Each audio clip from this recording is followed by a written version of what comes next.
There is Zoom. Hello and welcome. My name is Shannon Kemp, and I'm the Chief Digital Officer for Dataversity.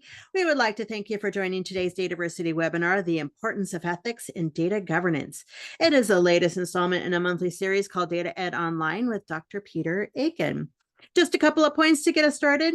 Due to the large number of people that attend these sessions, you will be muted during the webinar. For questions, we will be collecting them by the Q&A section. And if you'd like to chat with us or with each other, we certainly encourage you to do so. And just to note, the Zoom chat defaults to send to just the panelists, but you may absolutely change that to network with everyone.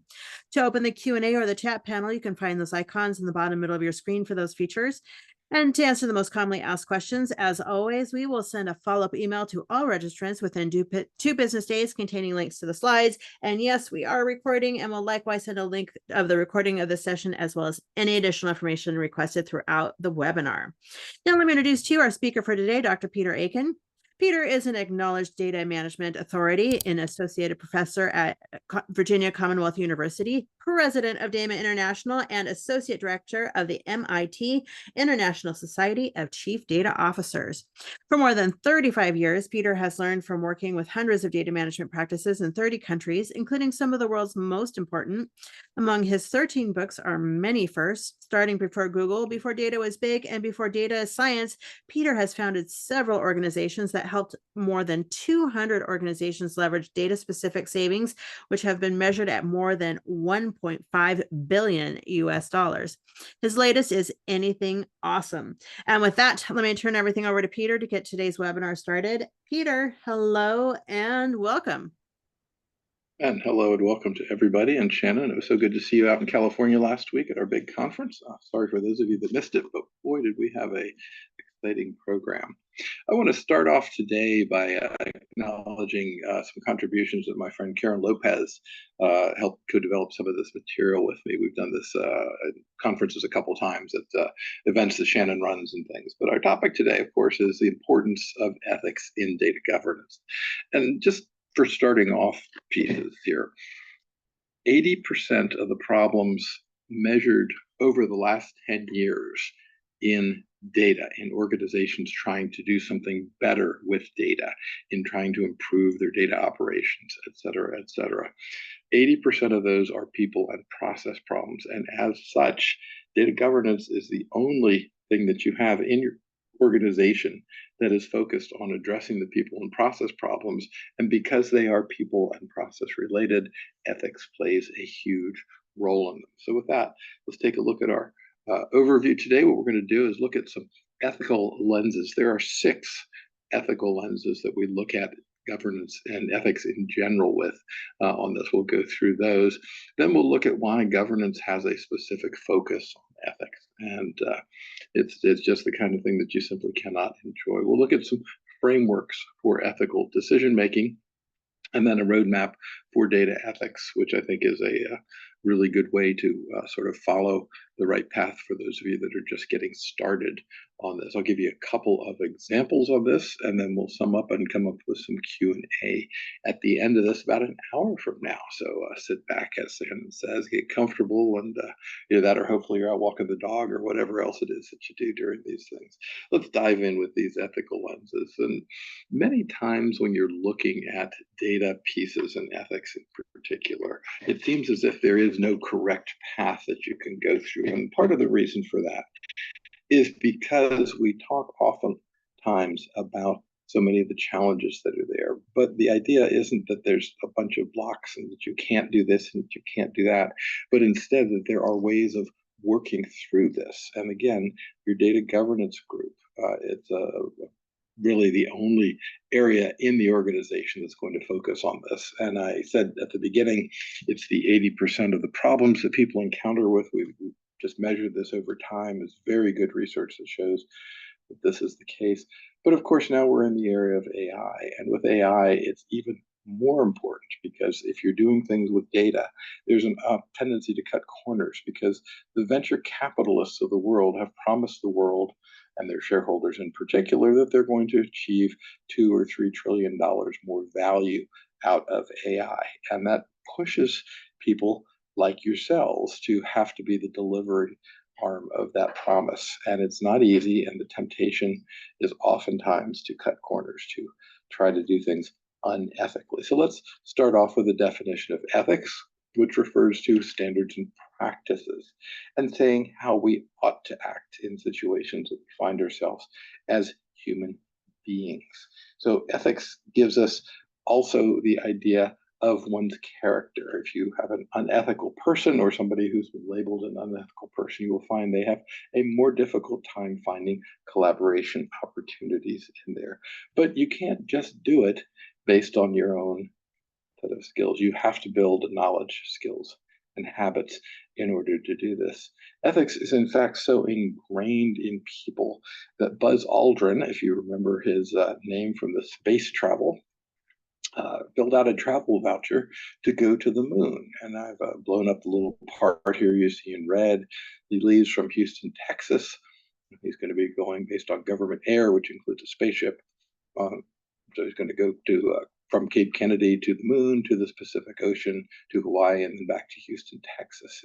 So this is his round trip journey in order to do this. And he filled out his government travel vouchers. Those of us in the government have to fill out our travel vouchers. And it said government meals and quarters. Transportation is going to be furnished in all cases, but he still had to fill out the travel voucher. And they might think, wow, I'm going to the moon. I don't really need to tell people this, do I? But once again, it's just one example of many, many people throughout the world who do this kind of thing as a second nature. So I mentioned there are 6 ethical lenses. This is not necessarily a class per se in ethics in the sense, but it is important to understand that these are well-developed perspectives that you can take on ethics. None of them is 100% correct for your situation. In fact, as data governance professionals, your role is primarily to figure out which of these are suitable to apply to the problems that you have in hand, and perhaps, if you get lucky, to the organization as a whole. The first lens is the rights lens. This is the one that protects and respects the moral rights of all of those who are involved. And for each of these lenses, I've included in here a live link that you can click on and go take a look at some very good, more detailed information on this. But this would be folks that have, we might talk about First Amendment rights of free speech and things like that. That could be one application of rights lenses on this. The second one is the utilitarian lens. How will the action that I'm proposing to take impact everybody who is affected by it? These are the consequences of the actions that we take as human beings.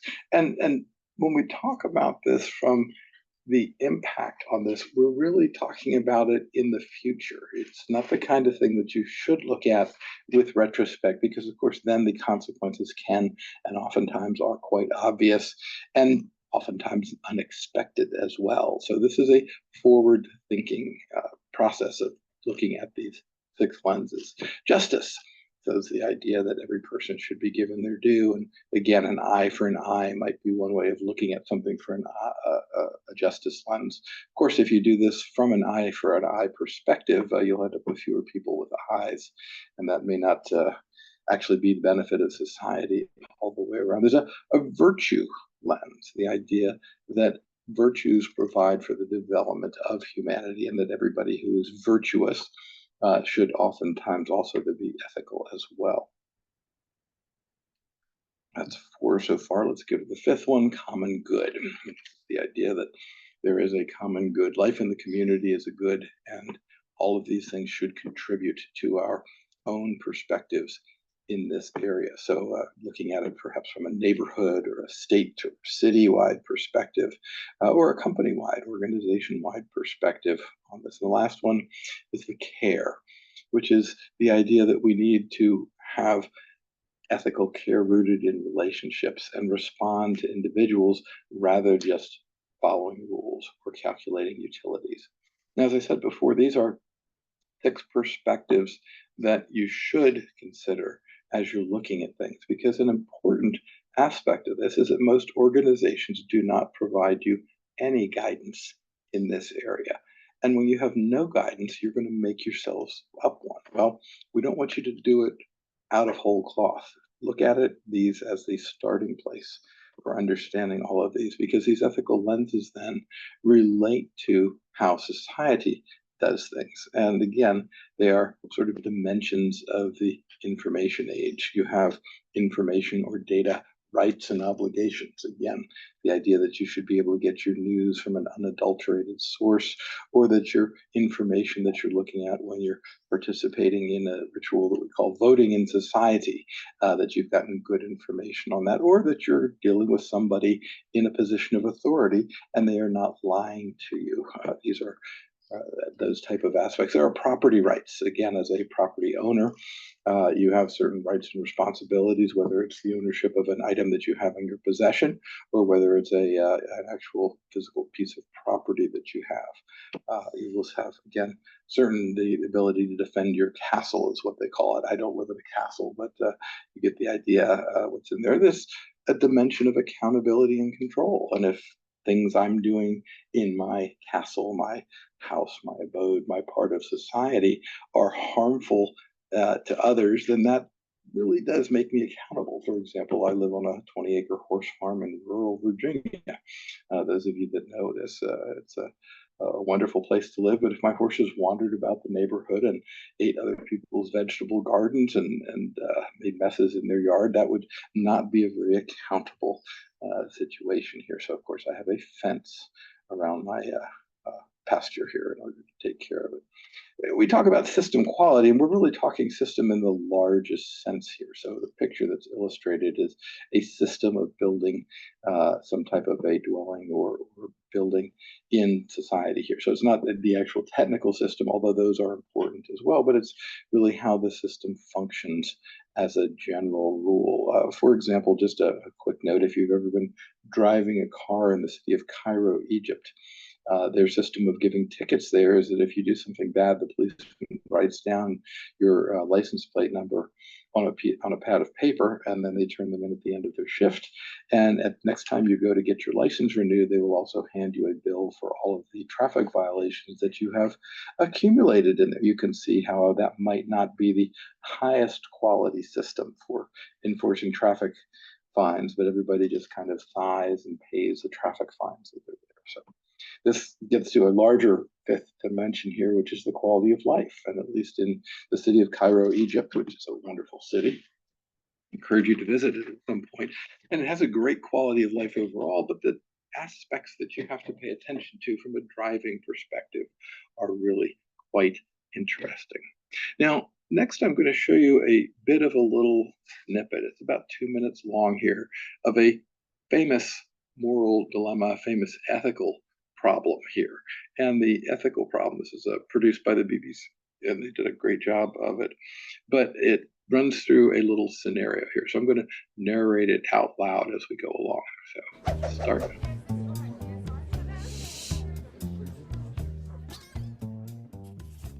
A runaway train is heading towards 5 workers on a railway line. There's no way of warning them, but you're standing near a lever that operates some points. Switch the points, and the train goes down a spur. So you get the general picture. It's a British definition, so they're using British language on this, but you're on a control of a switch that can take a trolley that's headed and certain death for the 5 people that are on the tracks, and you can switch the points. So this is the dilemma because, of course, Trouble is, there's another worker on that bit of track too, but it's 1 fatality instead of 5. Should you do that? again, won't take a poll here. It would be interesting. I have noticed over time that I've been teaching this particular problem for many, many years, that people do have different ways of approaching this. Notice there is no correct answer. You cannot say absolutely that you should always switch the points and have 1 worker perish at the opportunity to save 5 in this case. And of course, if you do it with the students, they then say, well, what if one of the 5 was going to create a cure for cancer, or what if the one on the spur is going to create the cure for cancer? These are all questions. And my point here in showing you the trolley problem is that if you have already adopted organizationally one of those or a combination of those frameworks that we just talked about, then the answer becomes a little more clear. Let me proceed. Many people think the right thing to do would be to switch the points, to sacrifice 1 to save 5, since that produces the best outcome possible. Now imagine the train heading for the work. So again, a utilitarian perspective might say, hey, you should definitely switch the points, and that loss of one person's life instead of the loss of 5 people's life is always going to be the best outcome. Again, let's just assume that you take that as the actual guidance that you have. So we're going to change the scenarios just slightly here. Again, this time it can only be stopped by pushing a very large man off a bridge. His great bulk would stop the train, but he'd die. Should you do that? Most people say no. But why not? Both thought experiments are cases of sacrificing 1 to save 5. What the trolley problem examines is whether moral decisions are simply about outcomes or about the manner in which you achieve them. Some utilitarians argue that the two cases are not importantly different from each other. Both have similar consequences, and consequences are all that really matter. In each case, 1 person dies and 5 are saved, the best option in each harrowing situation. But lots of people say they would switch the points, but they wouldn't push the man off the bridge. Are they simply inconsistent, or are they onto something? Hopefully none of us will ever be faced in this situation where there is a challenge of this kind in order to face this, but just imagine the ability of the organization to provide smoother operations for everybody if they said, always switch the points, and by extension, always push the man off the bridge. Now, if you knew that in advance, you could decide whether you wanted to go to work for that organization or not. You get a sense for how difficult, how challenging these issues really are. In fact, there's a computer science professor who likes to torture his kids. I use torture in air quotes here, but I'm going to show you 2 more little quick videos that he's done. Uh-oh, Nicholas. This train is going to crash into these 5 people. Should we move the train to go this way, or should we let it go that way? Which way should the train go?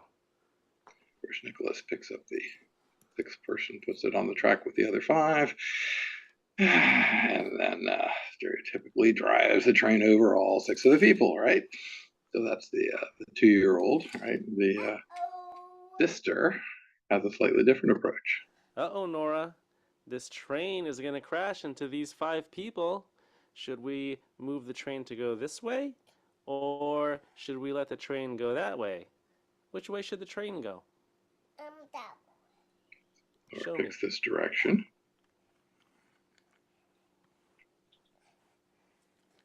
Truly out-of-the-box thinking here occurs. Wait, I'm gonna move this right there. Okay. And once again, she decides to go this way. Well, you get the picture here.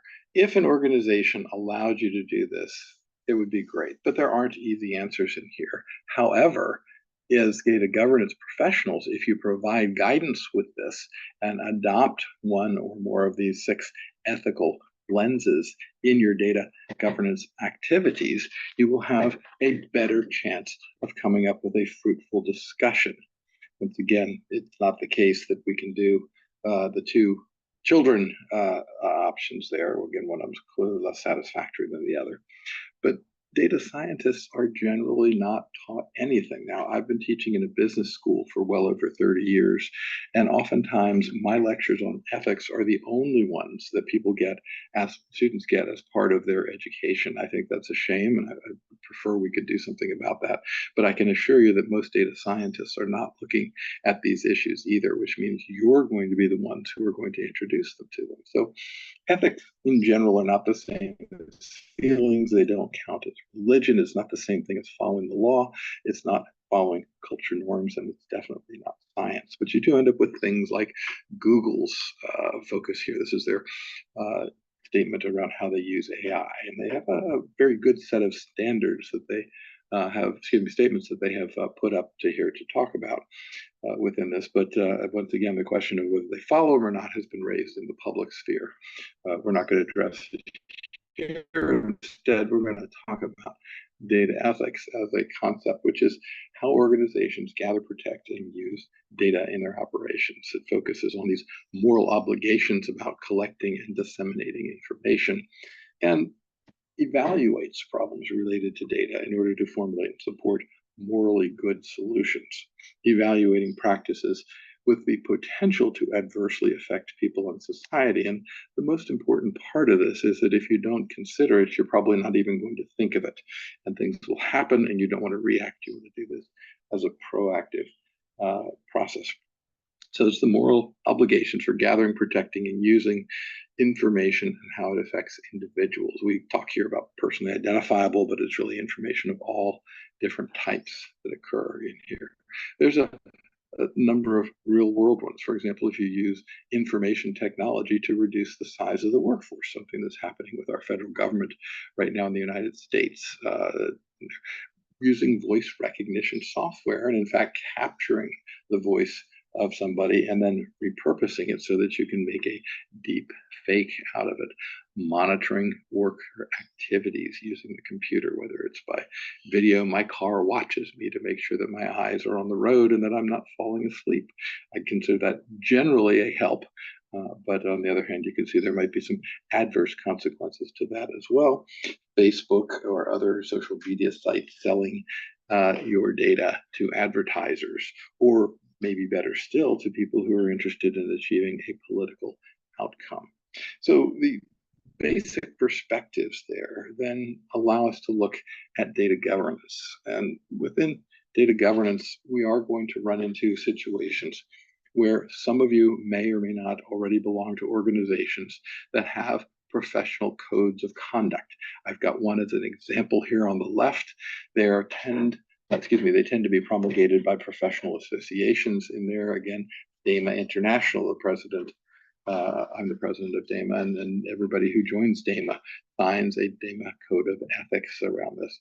That helps at least society understand that when they hire somebody who is a DAMA International member, they know that they are governed by this code of ethics, and that if there is an issue, there can be the case where we could revoke their DAMA membership in order to do this.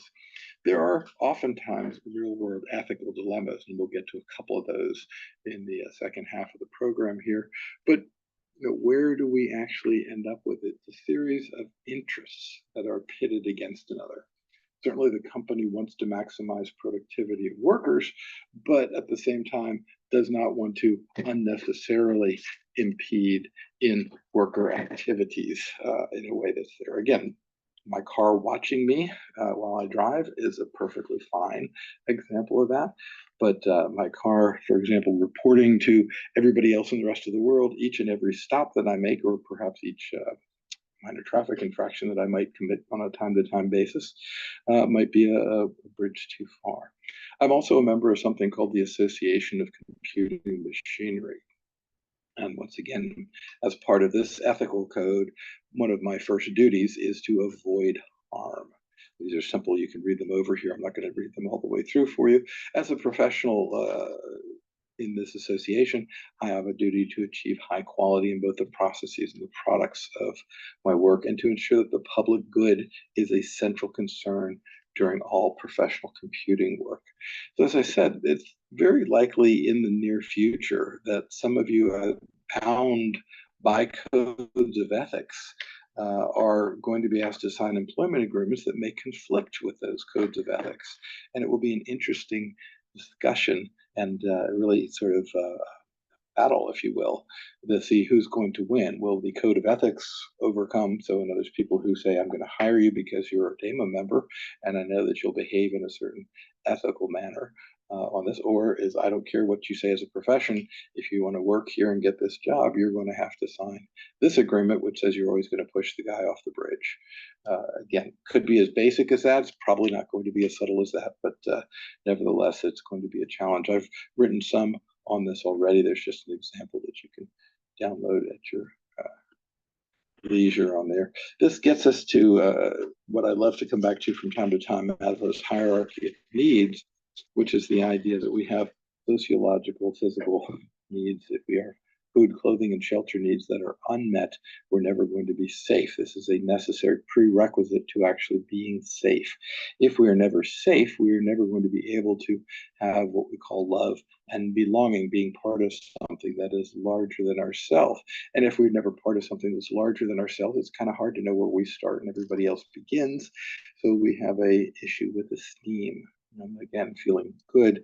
Finally, the highest place in all of this is to look at this from a self-actualization perspective. These are the 5 levels of Maslow's need. You must first have your food, clothing, and shelter needs met before you can be safe. You can't be safe if you're not safe. You won't be part of something bigger than yourself. If you're not part of something bigger than yourself, you don't know who you are.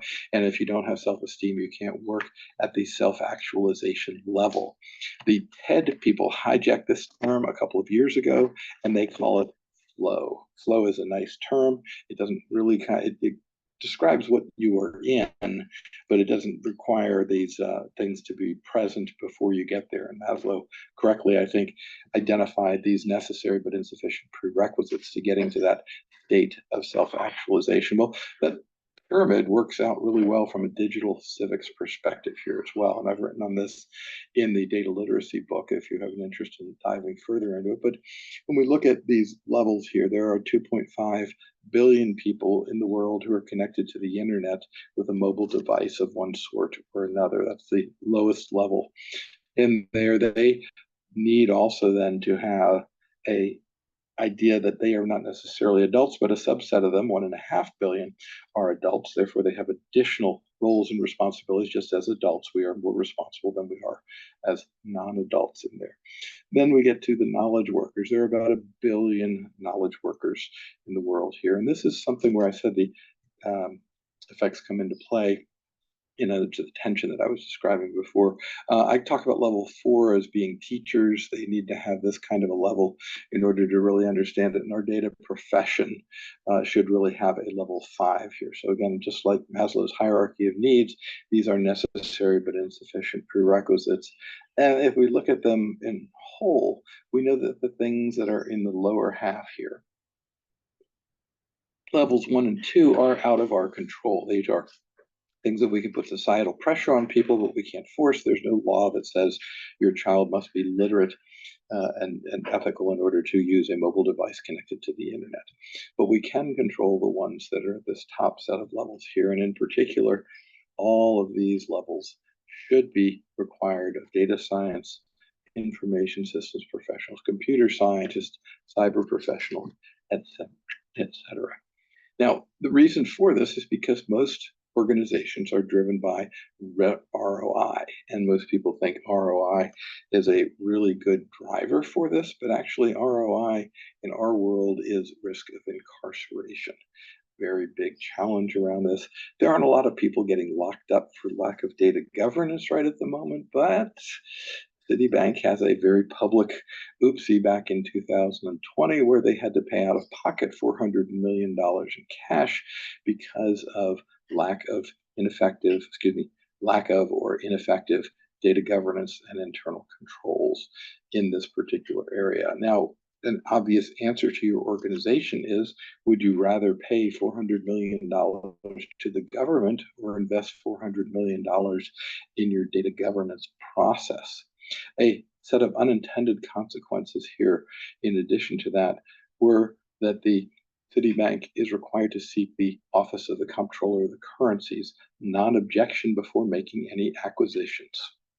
That's huge. In other words, mother may I before I can go out and do mergers in that.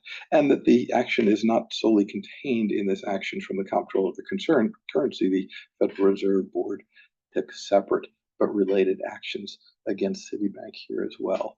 So your data governance efforts are the things that are going to keep people from having these kinds of penalties. And I have some friends that are working on this, and I can tell you that here 5 years later, they've made some progress against that. But that's probably not the answer that you want to hear, is that you've made some progress.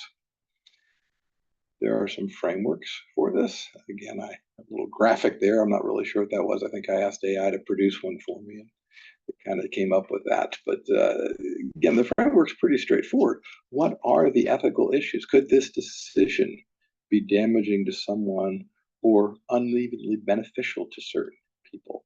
Does it involve choices between alternatives, and are those alternatives good and bad, or perhaps two goods or two bads? Again, is the issue more than about what is actually legal or efficient? And if so, how? These are things that you should work through as part of your data governance efforts when you're dealing with it. Next stage is to get the facts. What are the relevant facts? What are known? What is not known? How do I get more? When do I know enough to make a decision about all of these? What individuals and groups have important stakes? Are these concerns concerning of greater value to some organizations, some parts of the organization, some parts of society than others? And again, all of this, of course, document. What are the options? Have everybody been considered?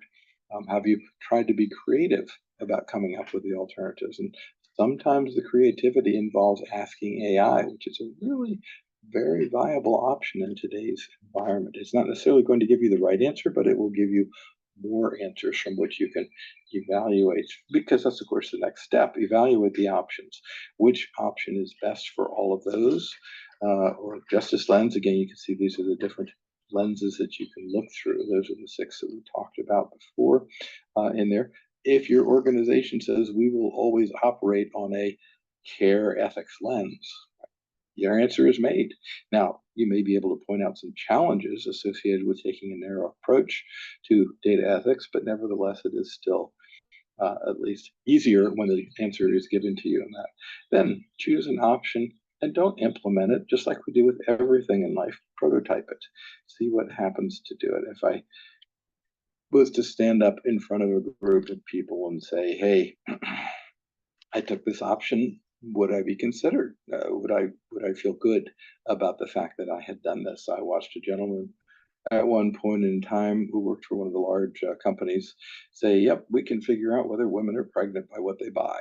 Well, that may or may not be a great thing that your company wants to have. Now, in this case, it was a case, in this instance, it was a case of the individual not having been given the right type of guidance around this. And while it was a true statement, they probably should not have made that in public. How can I determine that my decision is implemented to the greatest care and attention for all of the concerns of all of the stakeholders? And the answer is probably it can't be. You're going to have some level of satisficing that occurs within there. So, what action should I take in order to follow up on all this?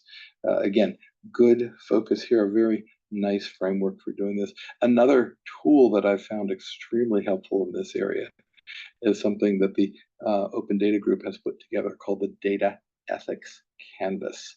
And you can see here it's 15 sets of questions that deal with data sources, the limitations, sharing, ethical rights, reasons for using communications, positive impacts, negative impacts, minimizing negative impacts, engaging, openness and transparency, implementation on an ongoing basis, and then when it's reviewed, and what are your actions seen as you're looking at this. These are really, really challenging areas, and I found this framework so useful to do this. It's wonderful. This is one of the reasons we get together as a data community, so we don't have to reinvent the wheel in each case on this. Just a great thing when somebody comes up with a decision and you're concerned with it, you can walk through this in about a half an hour, and a good reflection. And again, I say it over and over again, but please document, record. If you're in one of those Zoom meetings where Zoom is keeping track of your, or Teams is keeping track of your conversation, you've got a great set of documentation that occurs with this. It's a really useful tool. It tends to do a pretty good job. Occasionally, you'll have to edit it in order to come back and forth on this, but it documents what your thought process is in order to look at this. So this gives you an idea of some frameworks. Let's now talk about a roadmap on this. And first step on the roadmap is to ensure that data governance, data and ethics literacy are part of your data governance efforts. This doesn't mean just for people on the data governance team, but those that are peripherally involved with the data governance effort, those who you are impacting your business. Supply chain is going to be supply chain folks. If it's personnel, you're going to be dealing with those issues. Again, take a look and see that you have an idea around all of these topics. What you'll see is that you require a foundational decision. It's not that you can educate the entire organization at once unless you happen to have a smallish organization, but that you can come together and start to understand what are the various foundational practices about good data decision. And you can see on the right here, ethics is knowing the difference between what you have the right to do and what is the right thing to do. Or even more simply, we'll say it a little bit later on, it's the difference between can I and should I thinking. And it really does make a very significant difference when you look at how these things are rolled out, because the idea here is that these ethical actions are going to be cross project in nature. It's not just on this one project, but when you make an ethical decision, you can't have the organization try to tie itself in knots by having one set of ethical constructs for one project and a different conflicting set for another project. So these are going to be things that are going to make a decision. They're going to be seen as precedent. You're seen as setting the direction. Again, it's a roadmap, right? In terms of going out there and looking at these things. All of these concepts come into play: ethics, legality, morality, and by the way, goodness. But they're all also different topics. So when we look at these, technology is going to always evolve faster than we are. Computing power is going to double. Somebody else was saying the other day at the conference that Shannon and I were at last week, I wonder if there's a Moore's law for the power of AI. Well, I'm pretty sure there is, but I'm not sure everybody knows how to measure it just yet. But the idea is that next year, our iPhones or Androids will be faster, cheaper, hopefully better, and maybe less risky. But again, we have some issues with all of that. Again, the storage costs are going to continue to decline. So the ability to maintain all of this information is easier. Again, I love the fact that Zoom and Teams can keep great minutes of meetings and things like that, and then I can ask the AI then to turn around and prepare it into a memo form and send it out to my colleagues. We can all review and agree on what are the pieces that are there. But it also means we're going to be maintaining much more data on people. And if you're in a city, for example, that is taking a particular political stance, and all of a sudden everybody in that city is targeted, or as we've seen at least in the recent week, that the members of the federal judiciary are having lots and lots of pizza sent to their houses. That's a clearly threatening information, and it's pretty hard to stay anonymous in today's society. These networking and advances mean it's easier to make data go faster, better, cheaper on this. And one of the questions that we've had with the whole doging of the federal government is that when they're copying data in there, it makes it much more accessible, much easier to drill down to a specific instance. Again, Mr. Musk said that he found people that were 350 years old. Turned out that was a data technique that the IRS used to actually maintain this. So it wasn't a case that we were actually having that sort of waste, fraud, and abuse. Although, very interestingly, we estimate that the actual waste, fraud, and abuse from foreign actors is close to $750 billion annually. And DOGE does not seem to be focused on those aspects of things. Profiling, again, another very, very concerning practice. You all can find me by simply typing Peter Aiken out on the internet, but that's because I have very little that's interest for anybody to get a hold of. There are people who shouldn't have that kind of accessibility and should not want to do that. And many of them have done terrific jobs of staying off of the internet, but it requires a lot of effort in order to do that. And when you do profile things or profile groups of people, it can be extremely problematic from a society perspective.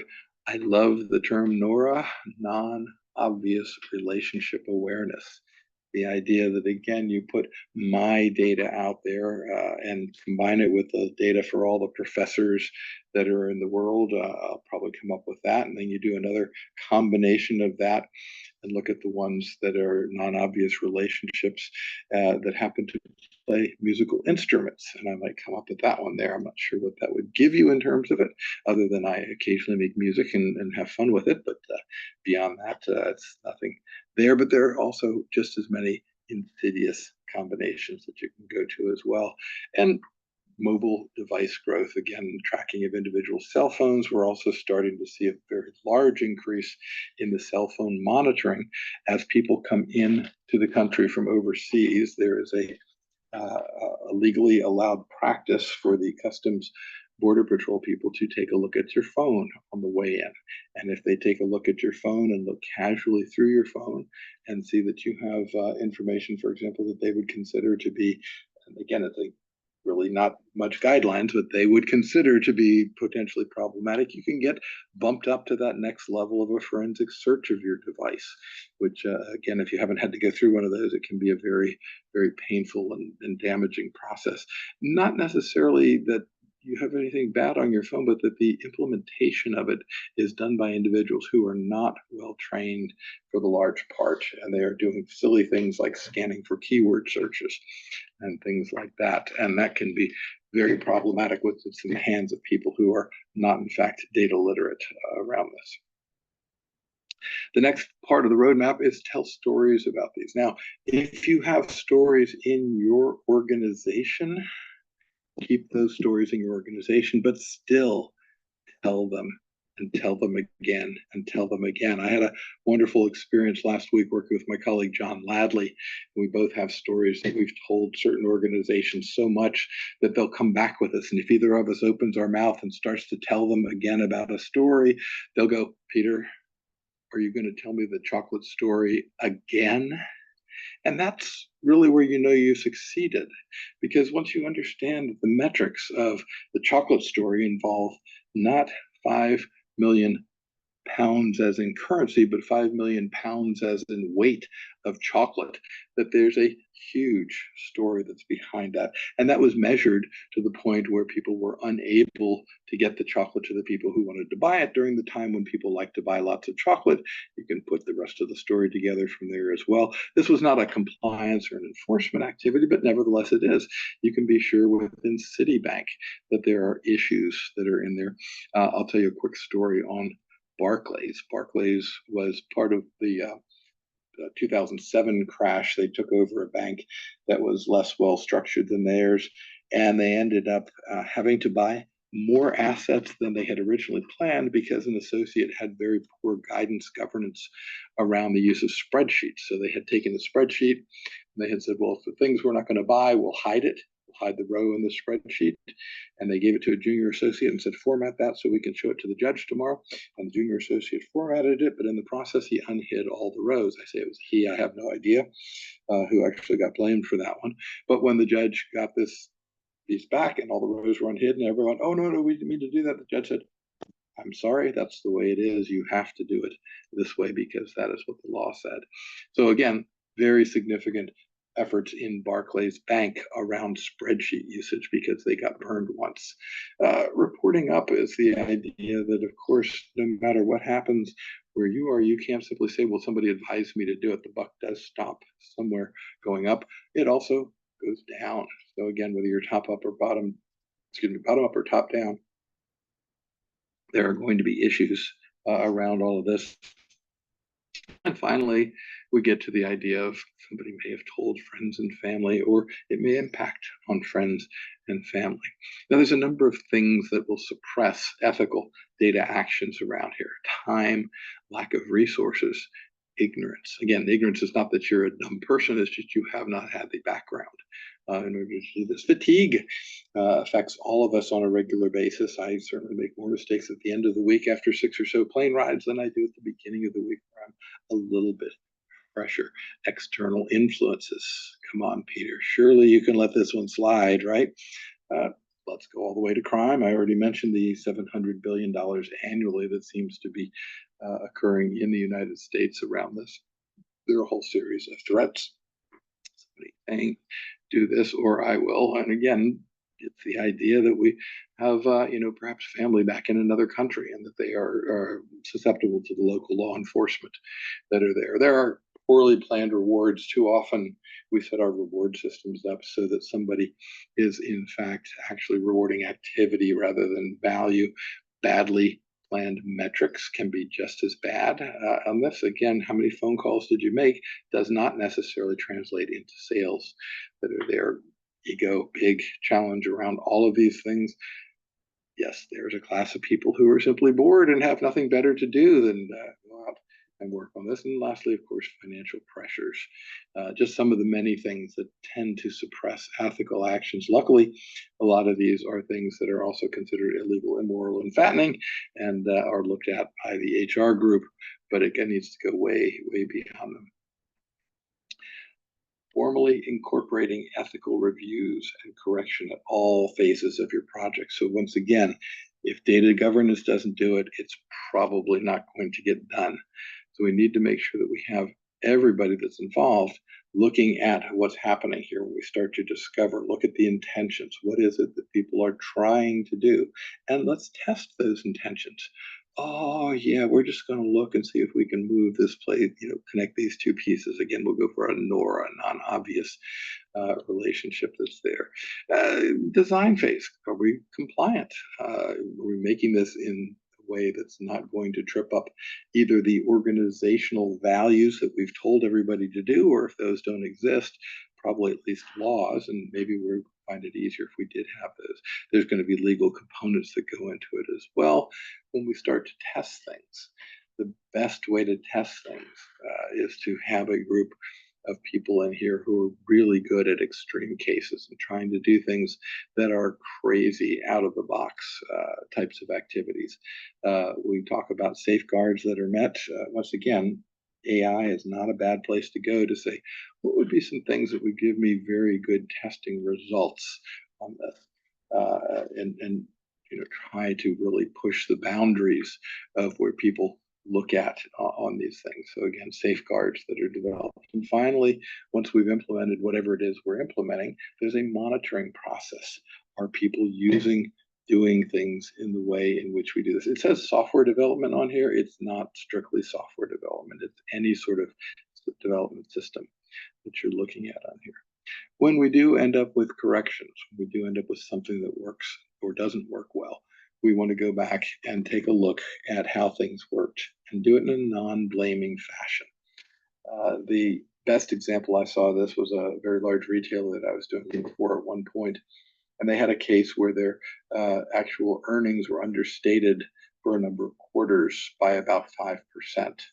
And the individual who had made the error was actually not fired in this case, although you would think that given a 5% underwriting, and it occurred underreporting for a number of quarters in a row, that would have been a very significant piece. But the investigation showed that the individual did it in guidance with organizational strategy. And so because they were working in strategy, they were exiled to Brazil, I think it was, for 3 years in order to come back.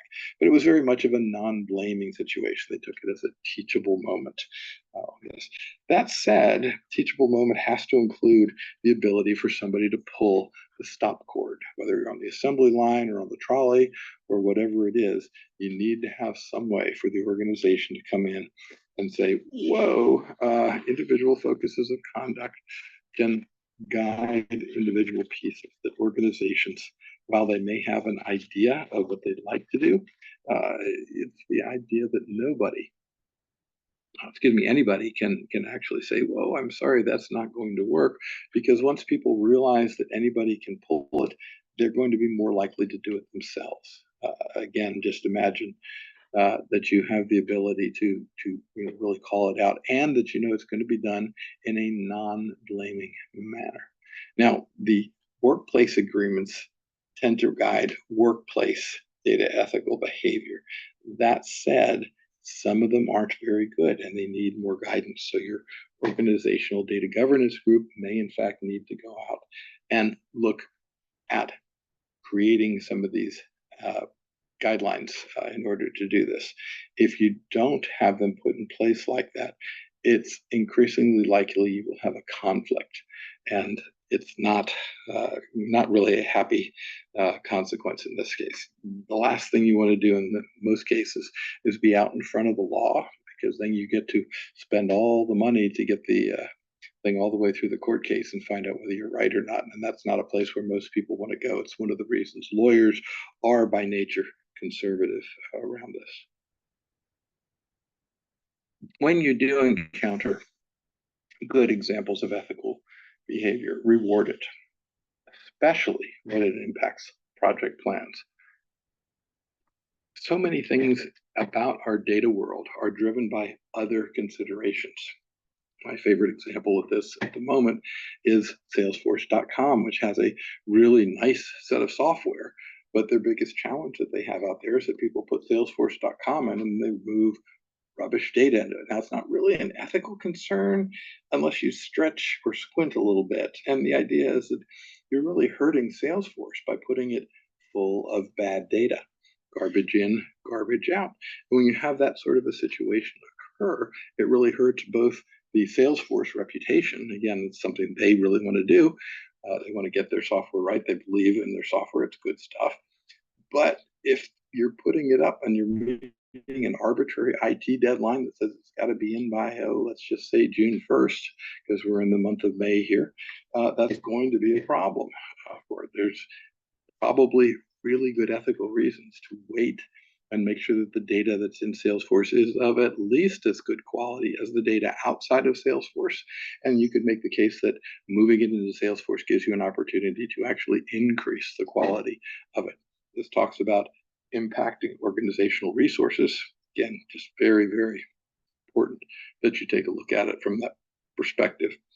So the idea here is celebrate things periodically. What was the best ethical decision made by the organization over the last quarter, or whatever it is that you use to celebrate on these things.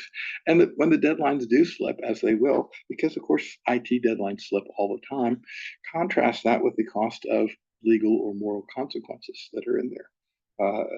I know one organization that had part of their data science staff walk because of some very bad decisions that the organization was making.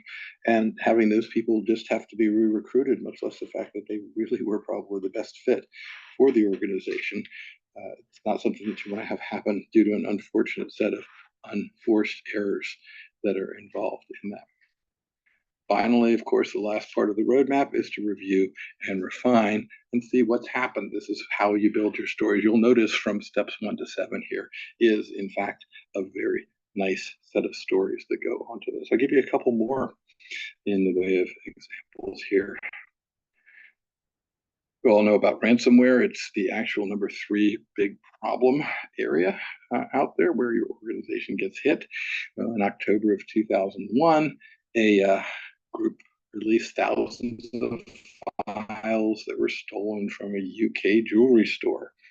Not a good thing. They said, pay us the ransom or we're going to post these files that are out there.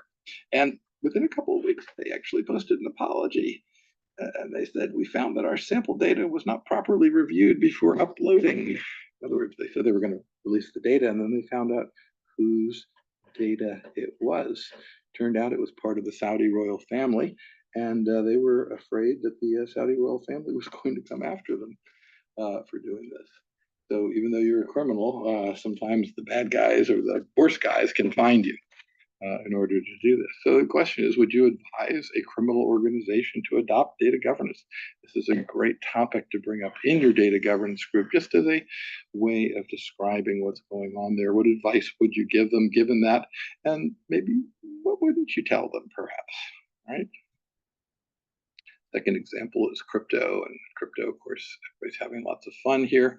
There was a gentleman, and it's happening with increasing frequency now, where people are saying, "Oh my goodness, I'm doing whatever activity I'm doing, and I'm paying for it by having this on the blockchain." Well, it turns out having your data on the blockchain is exactly the opposite of keeping it private.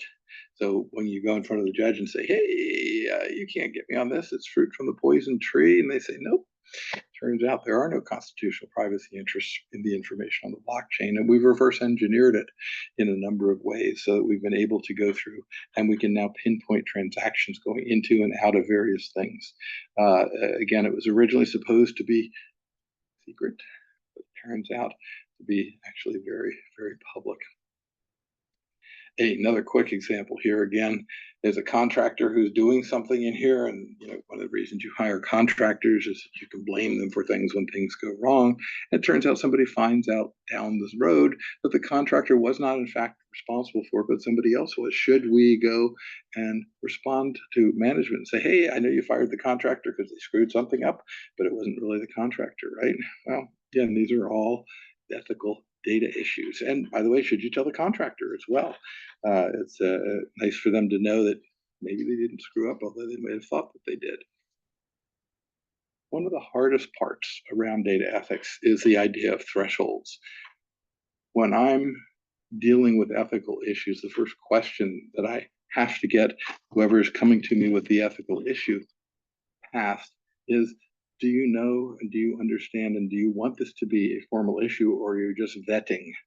And I know that sounds very trite, but people do really have a challenge when they're looking at this. If nobody's willing to submit the formal issue and they're just wanting to complain about it, probably nothing is going to happen. So reduce the barriers in this area and encourage the right kind of issues, because there's lots and lots of gurus out there that say X, Y, and Z. When do you know to call BS? Again, one of the things that John Ladley and I came to conclusion independently for, but we both realized it last week, was all methodologies turn into plan, do, check, act. Well, that's pretty interesting in there. Do you want to die death by 1,000 cuts, or have somebody actually grow a pair in this? And what can you do to put a climate of behavior in place? And the easiest thing to do is to show it's happened to other people before and that the consequences have been generally positive for the organization and not harmful for the organization individual that actually brought it up. A societal harm context, what if the data you're doing is being used to process social harm, like you're influencing people by selling them advertising on the basis of pushing news stories about aliens and things like this, right? Well, these are problems. You've obtained data and doing consent in order to do this. What do you do with all of these things? All of these examples are just types of things that you can turn into stories in your organization so that you can look at this. We have lots of them that have occurred. You can look these up. Presenting with pneumonia and asthma in an emergency department was considered to be not a big deal by one AI because it didn't understand that an emergency room physician would look at those two conditions and slap the person into the intensive care unit, but it wasn't again, obvious in there that if you're putting out a recognition system that cannot see certain people, there's an algorithm that goes through the justice system called Compass. Again, if you have that in your locality, it is not proven to have any kind of good results. Here's my favorite example with all of this. Those of you that are Tesla drivers, I'm not picking on Tesla per se, but the artificial intelligence that I want you to watch on the screen here is trying to figure out what's in front. Is it a pickup truck and a person walking? Is it a truck? Is it we're getting closer here, so you can see it's actually a horse and buggy with people that are in here. And wait a minute, it's a pickup truck. Now it's a semi truck, and all of a sudden the semi truck is facing us, and oh my goodness, what's actually going on here? Well, what should have happened is that the software in this case should have had a category of other, and yet we don't put this out there from an ethical perspective and say you must in fact have other as a possible category, because that would indicate caution given all of these kinds of activities. So we've spent about an hour talking about ethics in data governance. And again, I hope that you get the idea that there's an awful lot of things that are going into this data governance context here that have to do with ethics. There's some wonderful books that are out there. Again, Kathy Reich's Weapons of Mass Destruction is a great place to start. Or if you have a Netflix subscription, Coded Bias is out there. If you don't have access to Netflix, I'm pretty much can assure you that every university in the country and every library in the country has a copy of Coded Bias around there in order to look at these things. These are really important issues that we're just now starting to get a hold of. So when we look at all of this is that you can't really package up ethics as being a binary activity. Not right or wrong. It's not one of these systems. It's not always push off the big guy from the bridge. It's not always flip the switch, but we do have to have something in there that allows us to start thinking about these, because you don't want to think about them when it's an emergency. They occur daily. ethics minutes are not a bad way to start working about it at the beginning of your data governance meeting so that you can build, in fact, a framework, a foundation for having these types of activities and understanding how to use them in your organization. And with that, we're getting back up to the top of the hour and get to the part of the show that Shannon and I really enjoy quite a bit, which is talking to you about your questions. Hopefully you'll be with us next month when we're going to talk about effective data governance on this, and we'll jump in for Shannon back at the top of the hour here. Shannon, how are you? Amazing, Peter. Thank you so much for another great presentation. Always fun to do these with you. Great topic. And just a reminder, to answer the most commonly asked questions, I will send a follow-up email to all registrants by end of day Thursday for this webinar with links to the slides, the recording, and anything else happening requested throughout the presentation here in Q&A. So with that, Peter, diving in. Guessing yes, right? Peter, do you agree that risk management? You're ahead of me. Sorry. Should I pause? No. I was. Go right ahead. Shall I? Okay, so diving in here, Peter. Do you agree that risk management and data governance go hand in hand? And if so, do they have different roles with ethics? Maybe they have complementary roles. They can be complementary. They can also be conflicting, but they're definitely different. So risk management is the idea that within an organization, some aspect of what you're doing incorporates an element of risk, and that the organization has a duty to minimize that risk either to itself, to its people, or to society around that. That's not the same thing as ethics. And again, you may decide, for example, that to reduce risk, you need to put an unnecessary burden of ethics risk on organizations. It's kind of a again, trying to mix two things that aren't really the same thing. That said, there are some great sources of risk management. And in fact, I'll recommend a book by a guy named Douglas Hubbard, who has written what I consider to be the best book on risk management, which is called The Failure of Risk Management. And he takes a really excellent approach, a very skeptical approach to way in which risk management is performed at less than robust means in most organizations. So he's not saying that risk management as a profession is a failure, but that the way most organizations have tended to practice it has not resulted in the types of outcomes people would like to have. So again, it's The Failure of Risk Management by Douglas Hubbard. As I said before, the real great places to look from ethical perspectives is more of a style of thinking that goes into that. And again, I go back to the book here on Kathy Reich's book, Weapons of Math Destruction is a great place to look. Or, as I said, this Coded Bias on the Netflix piece. You'll find that they are different. They're not incompatible, but they're not necessarily complementary. Also, one more thing, Shan, too. That is that most organizations will have a higher degree of maturity around risk management than they will necessarily around data ethics. Makes a lot of sense. So, Peter, an organization has so many different tracks of documentation that lead code of conduct, policy standards and procedures, data governance charters, etc. It is becoming overwhelming, and more is just more. What are some of the best practices in harmonizing this metadata? Wow, what a great question. And I wish I had a slide here that I could prepare for you to put in here, but I'm going to ask you to imagine something instead. Or if you're on your computers, navigate over to something called notebooklm.google.com. It's a free service, one of the AI extensions that Google is offering here. And just give you a bit of context here, because I empathize with the question. As a professor at VCU for more than 30 years, and even if I was only here for the first year, I am still expected to be thoroughly familiar with 261 different university policies. Now, I hope you all agree that's an impossibility, because if not, I got more studying I got to go back and do. But what we did is we took all of this as a coping behavior and loaded all 261 of them into the Notebook LM tool, and I can now ask a query. So when a student comes to me and says, "Hey, Peter, I want to leave class in the middle of your test because it's Ramadan and I'm allowed to do so," I can look up very quickly in the university policies and procedures and see that, in fact, no, the only way that you can have a religious excusal from class is if you've declared that class at the 2 weeks at the beginning of the semester. So in other words, if you don't plan for it and let everybody notify about it, there's no way that you get an excuse.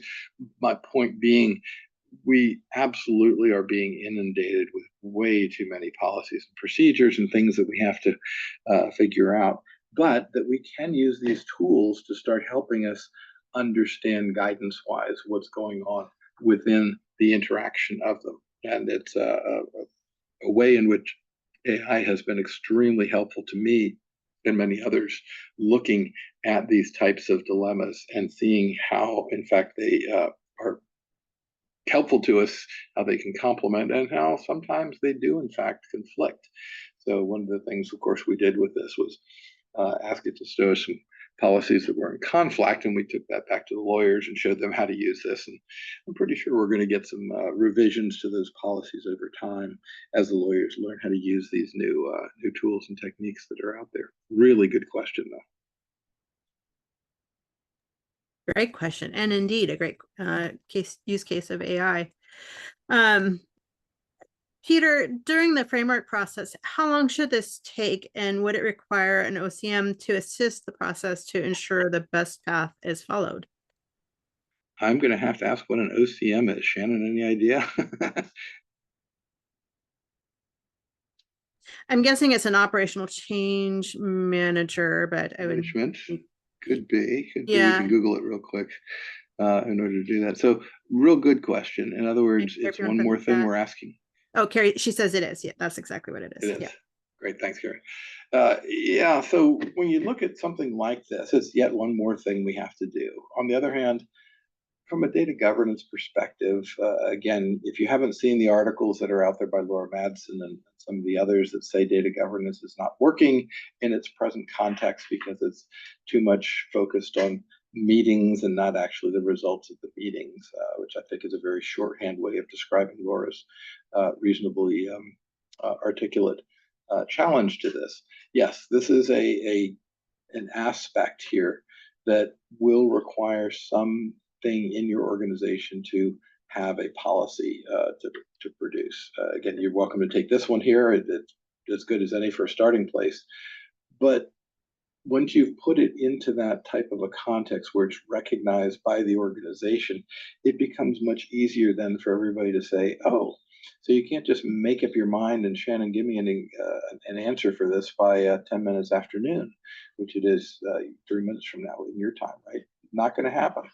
That you have a policy in place that says, we do need to sit down and think about these things and to govern them in order to look at what's happening here. There's an awful lot of decisions that are people expect you to make in a snap fashion. If you can show that a reasonable process to take you through them will require some reflection and some time to do this. I'll give you a small example on this, but it's I think illustrative of the concept.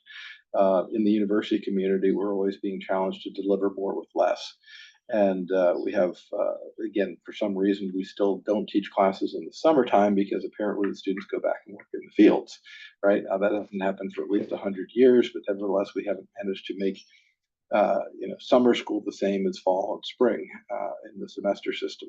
Quarter system is a little bit easier. They're doing a little bit better with that. University challenges are problematic. So we've taken those summer classes and we've said, let's teach a database course in 7 weeks instead of 15. We can barely make that work. And then we tried to teach it in 3 weeks. And it's just not enough time for people to get comfortable with the concepts. So this idea that there should be a documented process, a recognized process in the organization to go through and figure out how this needs to be approached says, first of all, that you can't expect decisions to be made on Snap. By the way, it's 3:08. It's 8 minutes after noon, Shannon. So you've got less than 2 minutes now to make a decision that we've got you on the hook for. It's just not going to work. And that there is a process to say, hey, we need to go through and consider it from these at least 7 steps in order to do it. Or if you decided to adopt another one, perfectly good. I'm pretty sure that in 2 minutes you couldn't go through all of the steps that are here on the data ethics campus, right? So yes, absolutely making sure that somebody recognizes somewhere that you're going to be doing this type of work. And it does take a little bit of time and effort. Well, I do appreciate you, Peter, converting to my time zone in but I agree, I could not make it. And I couldn't either, believe me. So much like project managers have Gantt charts to assist, what do the data managers have to assist them? Wow, great question. I don't know that we've got enough out there to do that. I would certainly say that something along these lines, would be useful. Again, just looking at the respective phases of development. Again, I mentioned before, this is not necessarily required to be in the software development perspective, but just have these documents that you use so that when somebody does bring something into play, you can say, hey, let's put it on our process. Let's work our way through it and get from, discovery phase to deployment phase in order to do this. But yeah, that's probably an area that we could use some more work on. Maybe one of you all will come up with a content for this and submit it to one of Shannon's upcoming conferences, and we can all evaluate it in there. But I'm drawing a blank, but I'm pretty sure somebody's done something in that area. I love the idea. I don't know either. I think it's something that we should, I agree that we should look at. Peter, so we've got some time, lots of time, so keep the questions coming into the Q&A there. Ethics is not a very sales pitch to the executives, especially on the road to establish the initial data governance foundation, which a lot of companies are struggling with. Is ethics a right angle to quote unquote sell data governance, or should it come out at a later point once foundation is established and business case for data governance is in place and proven? It's a really good question. And I think we've always said that data governance is a bespoke activity for an organization. What works from a data governance perspective from organization A generally is not pick up, transfer, cookie cutter, move it over to the next organization B, because there are so much dependent on these people and process activities, which adds up to organizational culture. But that said, anytime I'm introducing data governance to an organization, I always give them these 2 slides because organizations are concerned about return on investment. And that's true whether you're in the public sector, whether you're working for the government, whether you're working for a nonprofit, or whether you're working for a private company that's all about making money in here. But the other slide, of course, is there is a risk of things going badly.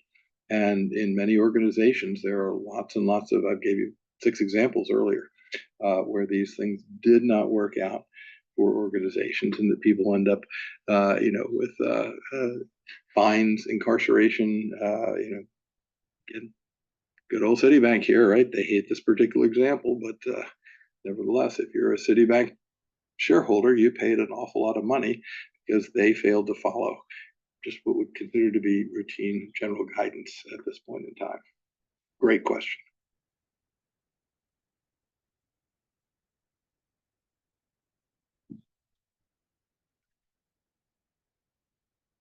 Yeah, there's a lot of great questions coming in here, Peter. So this seems very progressive. So how can you tell if a company has formal data program in place? And if there is none, where does a company start? Again, great question.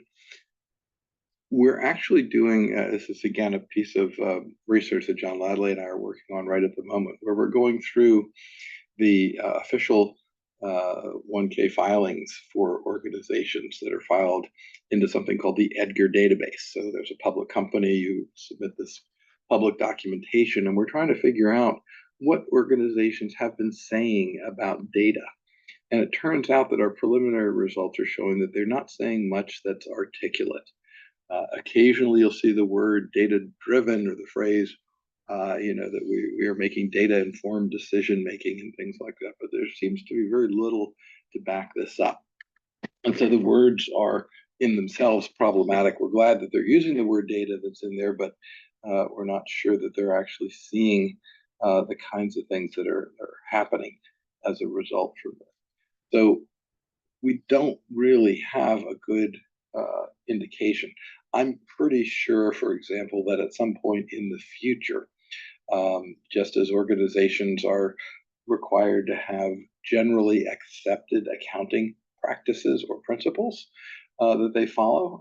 In fact, an organization must declare, if they're a public organization, whether or not they are using them. And it turns out, maybe to your surprise, that 80% of organizations follow generally accepted accounting principles. The 20% that don't then have to justify why they are not doing this. And now I'm using this to say that at some point, I think we will have generally accepted data management practices that organizations need to follow. In fact, if you are part of the US federal government, there's a law that says you must follow, quote, best data practices. Now, I'm not sure anybody's going to get prosecuted for not following best data practices, or that you can objectively point to what are, in fact, best data practices. However, I will tell you that within the federal government, when that question came up, people looked around and said, well, that we're going to say the DIMBOK is what are best data practices. Now, just to be very clear and without going too far down a rabbit hole, the DIMBOK specifies what needs to be done. It does not specify how to do it. And so saying that that's really best data practices may be a stretch, but at least if you are following things, the guidance that is in the DIMBOK, that would be one way of doing it. And maybe what will happen is that organizations, as they're required to declare whether or not they're following generally accepted accounting practices, they may also be eventually required to say whether or not they're following generally accepted data practices. That said, however, if you're interested in a specific company, one of the things I've been urging my students to do is to go and look at the programs for organizations such as the conference that Shannon just held. And again, you can go to the website that's there, and you will see that there are a number of people who put their affiliations down. You can go over to the website, Enterprise Data World 2025, and look down and see organizations, and they will tell you what types of things they're doing in their abstract. So it's actually kind of easy to find good examples, but I always tell people, while we managed to attract hundreds of people who were willing to come and share their stories and to learn collectively around this, the majority of the world does not do this. Otherwise, Shannon, you would have one hell of a conference on your hands in order to do this. And so it is, again, easier to tell when organizations are doing it well. Just because you're not at Shannon's conference doesn't mean you're not doing it well, but I can pretty much guarantee you that people don't come to Shannon's conference and say, we really suck, right? It's just not part of the process. They usually are saying, hey, I created a new tool, a new mapping tool for how to use, where we are in the data governance roadmap around ethics, to the tool that we were just talking about in the last question. That's there. And I'm pretty sure we'll at least have one of you on here that will propose that as a topic for next time through. So a little bit of help around that, but no, there's no formal check the box, and we can't sort things into one category and others. But like I said, if you're participating in an event that Shannon's associated with, you're probably paying attention to the right stuff. Well, I appreciate that on many levels. Yeah. Data diversity events, I should clarify. Data. Absolutely. But it's true, right? Yeah, absolutely. Yeah, we love case studies and we love new things. So Peter, ethics is top of mind for me lately. I have two questions. So one, can you recommend articles or books with helpful information about establishing a data governance ethics framework? And two, where does this ethics work sit? Our governance framework has a data governance steering committee and a data governance task group. We also have data governance roles, trustees, stewards, and custodians. The task group, populated by custodians and end users, is where the real work gets done. Hierarchy would say that an ethics framework should live at the executive level, trustees, but they are the people who are the least knowledgeable about the data. What a great question and a really astute observation. That said, you've just answered your question. If you have people up at the top that do not understand these topics, you're going to have real trouble getting time and resources to put in and address them. So take your literacy efforts in your organization and focus them on those trustee levels, and make sure that they understand what they're signing up for. Again, I'll give you an example from that's perhaps a little bit easier to relate to, but you'll generally hear, sorry about the pun, you will routinely hear that there's no very many dumb generals in the U.S. military, right? Everybody that I've met that's a general officer, and most people have met, is somebody who has gotten there by proving themselves time and again in order to do it. In fact, there's a saying that a general with an unblemished record is a coward, and you don't see cowards at that level in the organization. That also translates over into your C-suite. These are people who have worked their way up, who have fought their way up in some instances against perhaps odds. And we had a really inspiring closing keynote last week of somebody who had fought against odds coming up, being told on that they were not suitable, and they had simply said, I certainly can make myself suitable. The idea here is, yes, if they've gotten to that level, they're probably willing to engage with you a conversation about responsibilities. And that's really where we're talking about it. Now, this first part of your question is harder. What sort of articles and things can you go for? Once again, I hate to keep coming back to it, but the one question that happens when I show this to organizations, when I show them coded bias, is that they say, do you think my boss has seen this? And I say, I have no idea, but why don't you go ask them and engage them in a conversation around it? It really is 85 minutes of time that they will spend doing really good work. And I would not, advise going into the boardroom and saying, hey, we're going to show you guys a movie for 85 minutes. Instead, I would secure a commitment from them so that they will all watch it sometime offline and then get together for a 1 hour discussion of it after they've all watched the same materials. Oftentimes you hire consultants to do that, and it doesn't have to be the case. There's no value a consultant's bringing into that particular piece. You can have a very informed discussion about this. By the way, Kathy O'Neill, the author of Weapons of Mass Destruction, appears in a cameo in the role of coded bias. So you're kind of getting both of those pieces in one work. I do find that the work that the academics have done in this area tends to be a little bit theoretical in nature, and that we need to have an area of applied ethics that would be developed in order to do this. Many times the academics are arguing about how many angels can dance on a head of a pin, and while that's an interesting discussion, it doesn't actually help us move forward on this. Pretty sure that within the next couple of years, we'll have at least a couple of academic journals that'll be focusing on data ethics as a topic that's out there. But I really wish I could offer you more. Maybe some of our others on the call here can drop some things into the chat here. And Shannon, if you see any of those, call them out and or drop them in. We'll drop them in the PDF that we send everybody at the end of the event here. Wish I had more. Perfect. Well, we've got about 8 minutes left, plenty of time for a couple more questions here, Peter. What is the role played by culture and AI data governance ethics globally, or it stops at organizations policy? I think one of my big takeaways from the event last week, and I hate to keep coming back to it, but it's top of mind, so I'm thinking about it, is that there really is no such thing as AI ethics. That AI ethics is data ethics, and it really is absolutely indistinguishable trying to separate them out. It's like having somebody try to separate managing their information from their data. That used to be a question that we would get a lot back in the old days. Data ethics is AI ethics. Data is the input into this. And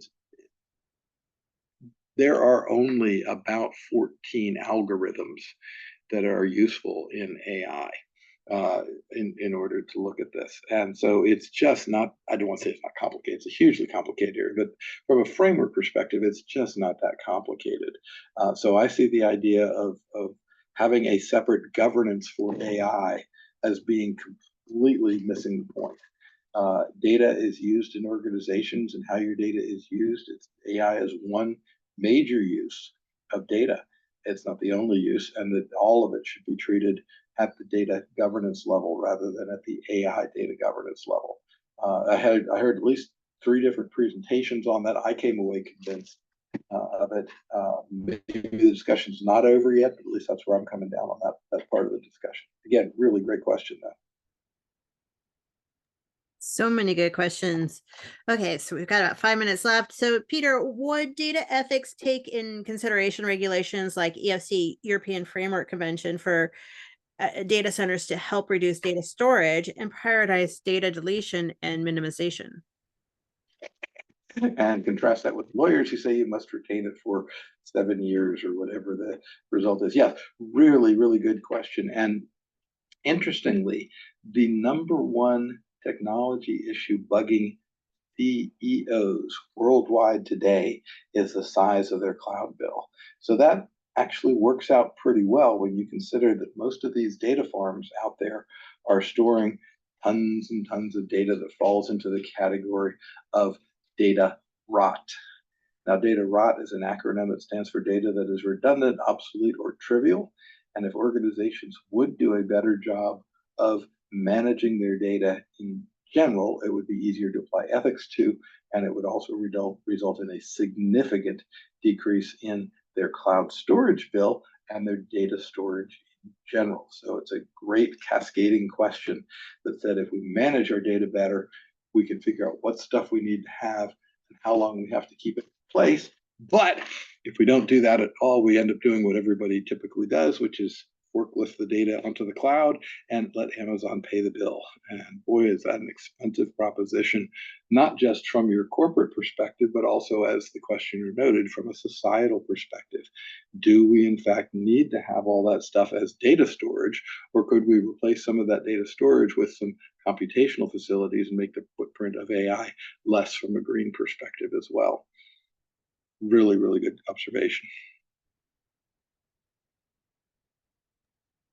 Indeed. So 4 minutes. We got one more question here. So how do you drive change in data governance, including ethics, from the bottom up? It's really hard to get executives to believe in something that they think is very low chance to happen to them, never will happen to us. It's not that bad. And we had a little bit of the version of this earlier, but we get this question a lot, Peter. So it is very much the case that nobody thinks they're ever going to get robbed or ransomed or anything else. But when you look at the statistics, and again, I think it was your second day keynote. Was it Eric who did the one that you couldn't see, Shannon? That was he did such a great job of describing how likely these things are to occur. So again, it's too late to say go back and watch that keynote because it already occurred. But there are some good statistics out there that say that large numbers of companies are in fact getting hit with ransomware. And it's not the big companies that are getting hit because they kind of know how to defend themselves. It's the medium-sized companies that aren't terribly sophisticated, the way, again, a government or a very large organization is able to address these types of topics that are in there. So this is where stories help. And again, I said at the very beginning, start telling stories. Again, John and I can walk into certain organizations and we'll start talking about something and they'll say, oh gosh, Peter, are you going to tell us the chocolate story again? When they do that, we know we've succeeded because the chocolate story has become part of their culture. Culture is the biggest impediment to changing thinking about this. And so changing it from the bottom up requires everybody to be thinking about it. If you've ever worked for a company that pays attention to safety and starts off every meeting with a safety minute, you know that they understand this and it does make a difference. We have seen very good statistical evidence that this results in it. So data minutes are a great thing to look at it, data ethics minutes, data stories, whatever it is, but have it start to occur at all parts of the organization. And when the executives say we haven't got time for that, again, you can't, somebody says, give me a data minute. You can't go, right? You've got to have a bunch of them waiting to go so that you can tell it. By the way, it's tell it, but don't tell it in public, right? Don't let everybody else know what's going wrong, but show them internally that these are things that are happening, that they're affecting their departments, their responsibilities, their key measures and metrics. And that's the way to get things moving. Well, Peter, thank you so much. And I see, hey, Katrina, she posted a link to an article we have on the website.